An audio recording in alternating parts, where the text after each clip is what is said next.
Hello, everyone. Welcome back to my YouTube channel. Today, I'm sharing three apps that I'm recommending to service-based entrepreneurs to try. Now, I did put a disclaimer in the video to do your research on each app because I'm not doing an entire, deep breakdown of each one.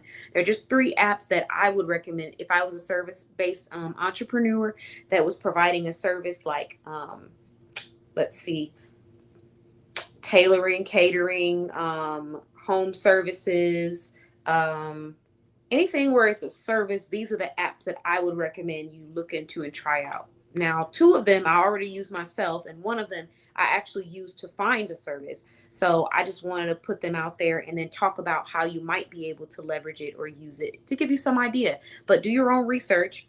Check it out. That's the disclaimer that I'm sharing. And before I start, I will go ahead and share this to my community. So just sit with me for about 30 seconds and then we'll go ahead and get started.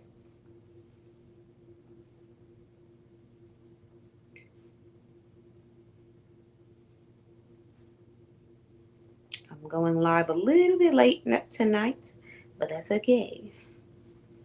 Let's see.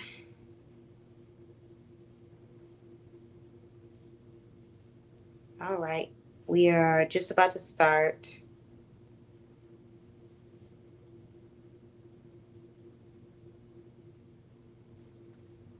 Oh, there we go.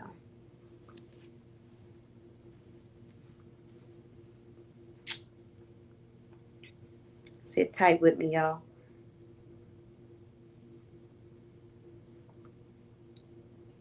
Okay, let's get started.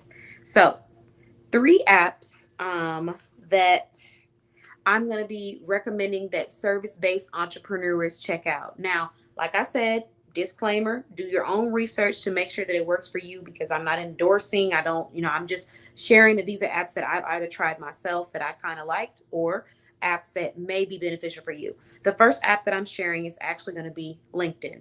So I have a LinkedIn account. I originally did not create a LinkedIn account for my business. I created a LinkedIn account to find jobs when I was in, retail as a store manager, as an assistant manager, when I was looking for different positions and stuff. So I've always had my LinkedIn account and I've just continued to build connections through LinkedIn. The reason why I find it to be very beneficial now as a service provider is because people are going to my LinkedIn page and I'm seeing a lot of traction coming from my LinkedIn account. I went ahead and went one step further and created a business LinkedIn page.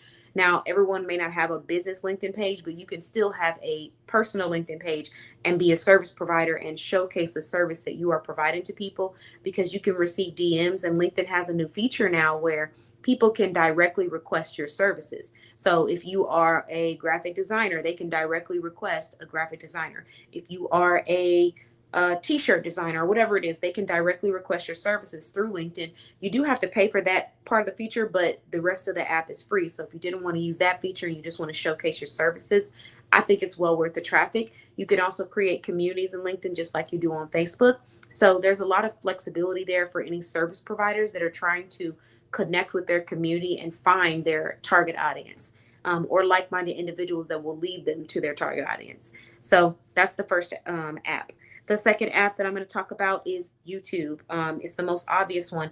I've been on YouTube for probably, I want to say like maybe 3 months now. I've been actively on YouTube.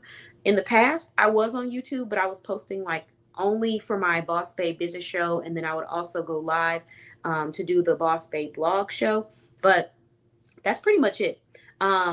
This month or this year, I have been actively posting on YouTube. And within the first month, I was able to generate 6,000 views to our YouTube channel. Then the month of February, in the month of, I'm sorry, in the month of January, in the month of February, I was able to generate around 10,000 to 11,000, or was it 8,000? Somewhere in there, 8,000 to 11,000. I can't remember. But in this month of March, we still have one more day left. I've already been able to generate 16,000 views to our YouTube channel. So that's in 1 month. All of the views and traffic. We now have over 200 subscribers. We're leaning towards 250 soon. So it does bring you a lot of traffic to your website. I did see a boost in traffic from my website, and I'm sure that it's also from other things that I'm doing with my business, like my social media presence, my blog, my podcast. my live show. These are all things that are generating traffic to my website. However, the YouTube channel, I know for sure, has been bringing us a lot of views to our page and increasing our subscriber list. So if you are a service provider, don't sleep on how-to videos, because you could be creating how-to videos in your industry. Even if you're not telling them like how to do the full service, you're teaching them how to find the items for the service, or how to look for a great service provider in that industry. Whatever it is you're teaching them, at the end of the day, even if you were to teach them the full service, most people are not going to want to do the full service themselves. They probably don't have the time to do it, and they are going to need to hire someone. And showing that you are credible enough to be able to teach that information or share insight on it is going to boost your credibility, and it's going to put you in that expert and specialist role that you need to be in to attract your target audience. So I highly recommend taking advantage of YouTube. It's a wonderful platform in my experience so far, and I've really enjoyed it out of all the platforms that I've used so far. And that's saying a lot, because I have a lot of platforms. I'm on Patreon, I have a podcast, I have a blog, I have a live show that's on YouTube, I have another show that's pre-recorded on YouTube, and I'm just really enjoying the experience that I'm getting so far on here. So if you're a service provider, don't underestimate how powerful this platform can be for you. The third one is Thumbtack. So I actually found a business owner that's listed in our directory through the Thumbtack app. So I need to get a dress made, a custom dress made for a friend's wedding. And Unique Vina Options, which is a brand that is listed in our directory, actually had the exact outfit or styling in mind. So I drew out a little bit of an idea of what I want the dress to be. And she was able to take that and run with it and make it something really beautiful. But I found her through the Thumbtack app. So if you go to the Thumbtack app, you can see that there are a lot of different service providers that are providing their services and their rates. And people can click on your information to decide if they would like to, book a quick consult with you, speak with you, or just go ahead and purchase your service up front. And I believe that there's a window where you're able to communicate with the client to decide on that. But the thing that I enjoyed and appreciated about this app is that most people who are going on this app are directly seeking, the service. So it's not a matter of like, if they're thinking about it, they wanting the service, they're looking for it, they're searching for it in many cases.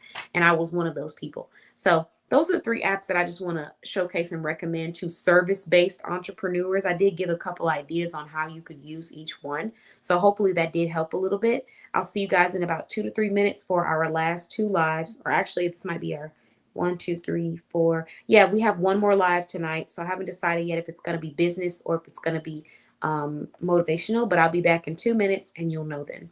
Thanks for watching, and don't forget to subscribe.